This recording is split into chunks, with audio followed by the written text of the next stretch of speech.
Bayangin, tablet gaming sejati dengan CPU 14 core dan GPU GeForce RTX. Kalau gue mendengar kalimat tersebut 2 tahun lalu aja, kayak gue bakal nggak akan percaya dan bakal ketawa habis-habisan. Karena itu terdengar seperti sebuah produk yang hanya bisa nyata dalam sebuah mimpi. Sama seperti berharap waifu Anda menjadi nyata. Tapi faktanya, produk tersebut ternyata sudah dijadikan nyata oleh Asus ROG.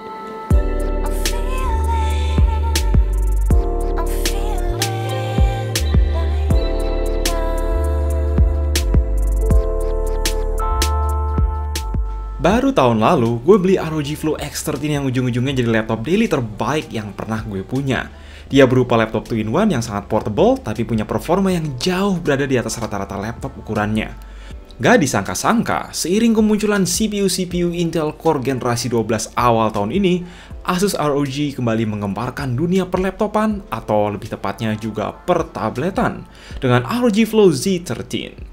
Jika kalian tahu Microsoft Surface, ya ini adalah sebuah tablet Microsoft Surface versi gaming dengan performa monster. Dulu Asus pernah kan bikin ROG Mothership, dan more or less Flow Z13 adalah versi mini dari konsep tersebut. Tablet gaming 13 inch ini secara standalone pun jelas lebih berat daripada Surface, apalagi kalau dibandingin sama iPad dan tablet-tablet Android pada umumnya. Bahkan ketika disatukan dengan keyboard, actually ini lebih berat loh dari ROG Flow X13 yang sehari-hari gue pakai. So, dengan tebal 1,2 cm dan berat mendekati 1,2 kg, ini jelas bukan sebuah tablet yang bakal lu kuat pegang di tangan lama-lama. Dengan kickstand 170 derajat vari angle bawaan, ini adalah tablet yang didesain untuk dipakai di atas meja, karena ya agak awkward juga sih pakai di pangkuan gara-gara butuh kickstand untuk berdiri. Oh ya, terus somehow desainnya ini juga lebih meriah, lebih cyberpunk lagi kalau disandingin sama Flow X13 yang bener-bener kalem, terutama kalau lihat bagian punggung. Ada jendela komodo yang ada RGB-RGB-nya ini pula. Ya, gue pribadi harus akuin ini keren banget, cuma kurang sesuai selera buat yang demen desain kalem. Meski begitu, semuanya sangat solid. Kualitas konstruksi sesuai harga dengan mayoritas chassis dari metal, terus beralih ke tampang depan, bezelnya tipis, bahkan sedikit terlalu tipis untuk dipegang secara horizontal. Well, masuk akal demi membuat tablet 13 inch yang sekompak mungkin.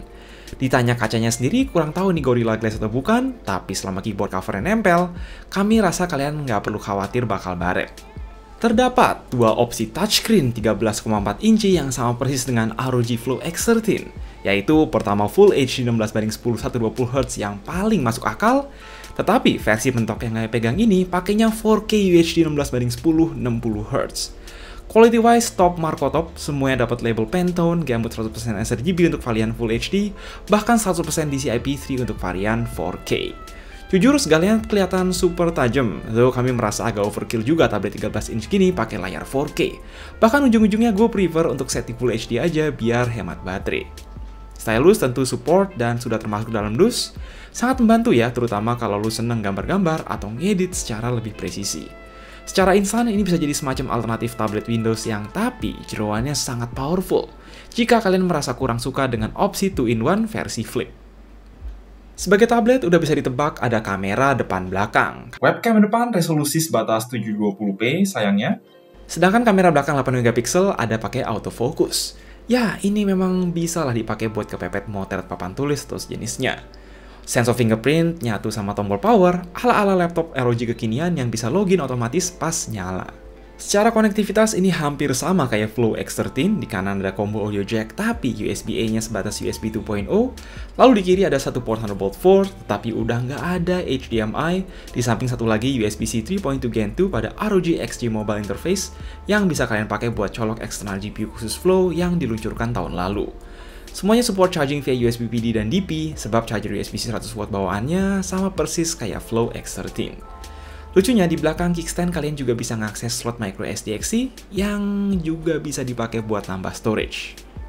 Sudah jelas ya kalau ini pakainya Intel Core generasi 12, mungkin biar melengkapi si X13 yang pakai Ryzen.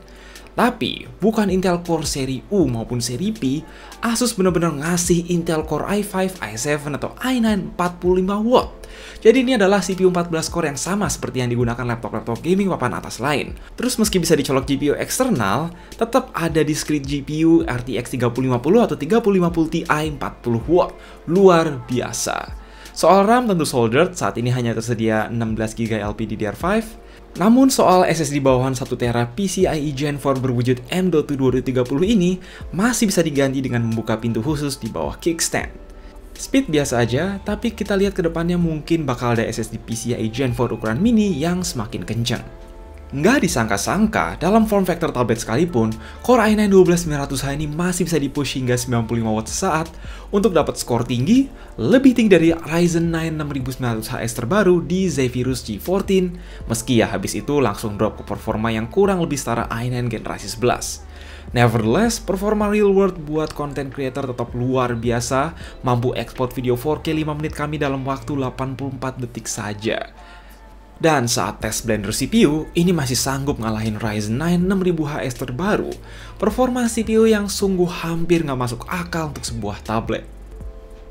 Namun, soal GPU RTX 3050 Ti ini kurang lebih masih sama kayak Flow X13 dan udah dikasih max switch untuk menghilangkan bottleneck antara GPU dan layar. TDP terbatas di 40 Watt saja karena toh ketika butuh lebih tinggal colok GPU eksternal ROG XG Mobile. Nevertheless, untuk main game casual sehari-hari, ini GPU udah cukup banget. Meski di Cyberpunk kadang ada frame drop, kalian bisa mainin Genshin, PUBG, dan Valorant secara lancar jaya di resolusi Full HD+.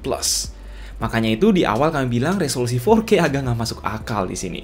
Karena keyboard yang terpisah, enaknya jadi adem karena panasnya terkonsentrasi di belakang layar dan punggung bagian atas.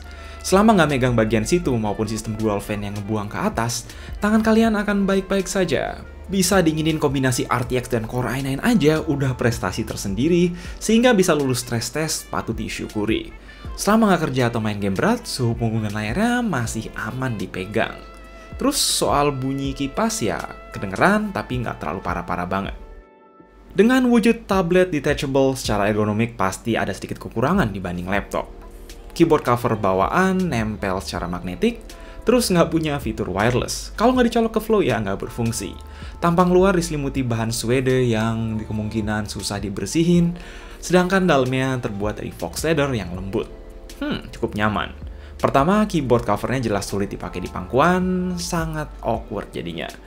Terus ngetik di cover keyboard ini agak goyang-goyang kalau udah biasa pakai keyboard yang ada di laptop yang nggak sama sekali nggak goyang-goyang. Secara layout dan feel sih persis kayak Flow X13 minus 4 tombol shortcut di atas. Oh, terus ini pakai RGB satu zona ya, memberikan warna lebih ketimbang X13 yang cuma ngasih warna putih. Touchpad sebenarnya enak dari kaca, tapi ukurannya sangat mini, jadi seringkali lebih enak pakai touchscreen. Secara logika udah jelas kalau ini bukan tablet yang bakal lu pegang di tangan lama-lama, cuma sekali dipegang pun make sure tangan nggak nutupin ventilasi kipas.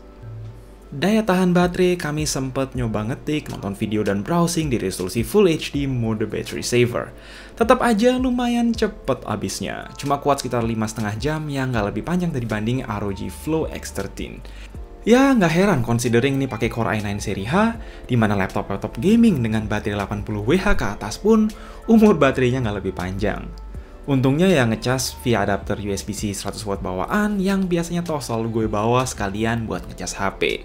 Speaker sih ya oke, sekedar stereo, bassnya kurang, dan alangkah baiknya kalau di generasi selanjutnya bisa front firing.